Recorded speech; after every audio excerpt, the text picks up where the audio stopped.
দিয়ে শুনি আল্লাহ পাকের ইহসান। এই পৃথিবীর মুসলমান, আপনার যদি কেউ কাজ না করে আপনি তাকে মঞ্জুরি দিবেন না। আমরা আল্লাহর কাজ করি না, তবু আল্লাহ পাক নিজের দেওয়া শক্তি কেড়ে নেয় না। কারণ সারা পৃথিবীর চাইতে আল্লাহ নিজের বান্দাকে সব চাইতে বেশি ভালোবাসে। জোরে বলুন সুবহানাল্লাহ। নারে তাকবীর, নারে সালাত। এই জন্য পৃথিবীর মুসলমান, আল্লাহ তাবারাক ওয়া তাআলা আমাকে আপনাকে যেইভাবে চলতে বলেছেন, যেই ধর্ম মানতে বলেছেন, সেটা মেনে চলতে হবে, সেই পথে চলতে হবে। আল্লাহ তাবারাক ওয়া তাআলা নিজের নবীকে পাঠিয়েছেন, তিনার রাসূল সাল্লাল্লাহু আলাইহি সাল্লাম যেই পথ আমাদেরকে দেখিয়ে গেছেন, যেই আকীদা দিয়ে গেছেন, সেইগুলি ফলো করে চলতে হবে। যদি কোনো ব্যক্তি আল্লাহর ব্যাপারে, রাসূলুল্লাহর ব্যাপারে কোনো খারাপ আকীদা রাখে, যতই বড় মৌলবি হোক, যতই বড় মুফতি হোক, যতই বড় মুহাদ্দিস হোক, যতই বড় লেখক হোক, যেই ব্যক্তির আকীদা আল্লাহর ব্যাপারে খারাপ হবে, রাসূলুল্লাহর ব্যাপারে খারাপ হবে, আল্লাহর নেক বান্দাদের ব্যাপারে খারাপ হবে, পৃথিবীর যেই প্রান্তের হোক না কেন, প্রত্যেক মুসলমানের প্রতি ফরজ সেই ব্যক্তিকে বাইকট করা, সেই ব্যক্তিকে মুছে ফেলে দেওয়া।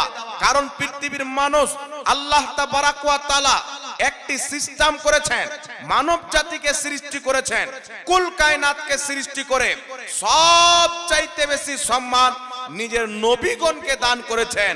আর আল্লাহ পাক এটা এলান করে দিয়েছেন যে যদি পৃথিবীতে কোনো ব্যক্তি আমার নবীর পক্ষের না হতে পারে, সেই ব্যক্তি আমি আল্লাহর পক্ষের হয় না। জোরে বল সুবহানাল্লাহ। এই জন্য পৃথিবীর মুসলমান, একজন ব্যক্তি 5 ওয়াক্তের নামাজ পড়ুক, একজন ব্যক্তি হজ করুক, চেহারাতে দাড়ি থাক, জুব্বা কুব্বা থাক, যদি সেই ব্যক্তি চুল পরিমাণে আল্লাহর নবীর বেয়াদবি করে, সেই ব্যক্তিকে তালাক দিতে হবে। যতই বড় মুফতি হোক না কেন। সহিহ বুখারীর মধ্যে হাদিস, রাসূল পাক সাহাবীকে জিজ্ঞাসা করছেন, এই আমার সাহাবী, ইসলামের সব চাইতে উত্তম কাজ কোনটি? কোন সাহাবী বলছেন, ইয়া রাসূলুল্লাহ, ইসলামের উত্তম কাজ হচ্ছে নামাজ। রাসূল পাক বললেন না। কোন সাহাবী বললেন রোজা, রাসূল পাক বললেন না। কোন সাহাবী বললেন হুজুর যাকাত, নবী বললেন না। কেউ বললেন হুজুর জিহাদ, রাসূল পাক বললেন না। আল্লাহর নবী বললেন ইসলামের সব চাইতে উত্তম কাজ হচ্ছে একজন মুসলমান কাউকে যদি মহব্বত করে, কাউকে যদি ভালোবাসে, কাউরির সাথে বন্ধুত্ব যদি করে, তো আল্লাহ রাসূলের জন্য করবে। আর কাউরির সাথে যদি দুশমনি রাখে, আল্লাহ রাসূলের জন্য রাখবে। জোরে বল সুবহানাল্লাহ।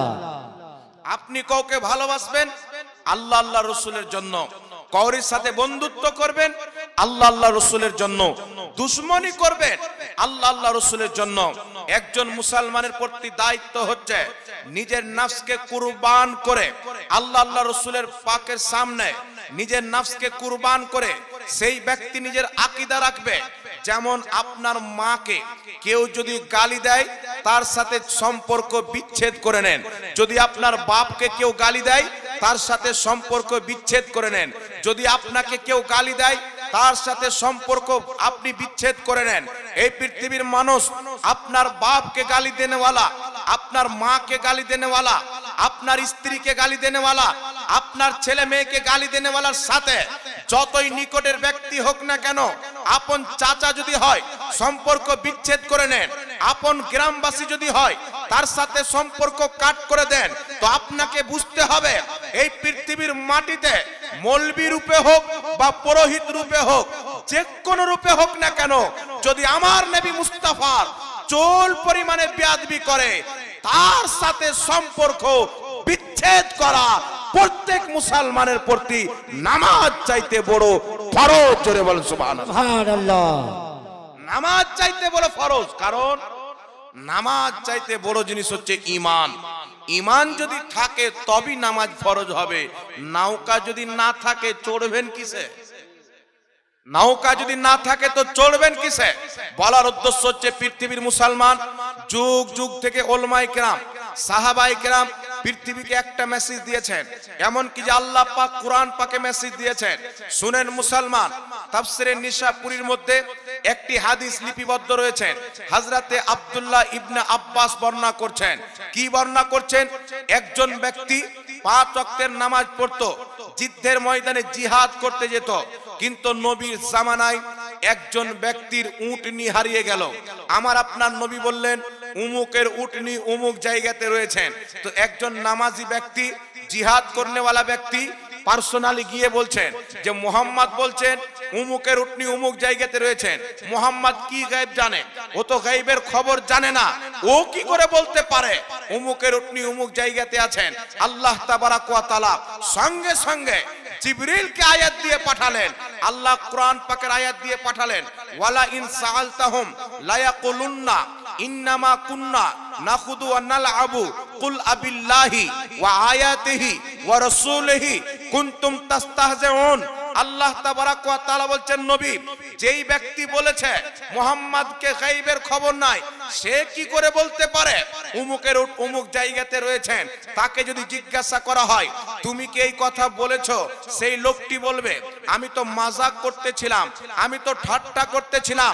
আল্লাহ পাক বলছেন তুমি কি আল্লাহর আয়াতকে নিয়ে ঠাট্টা করো, রাসূলকে নিয়ে ঠাট্টা করো?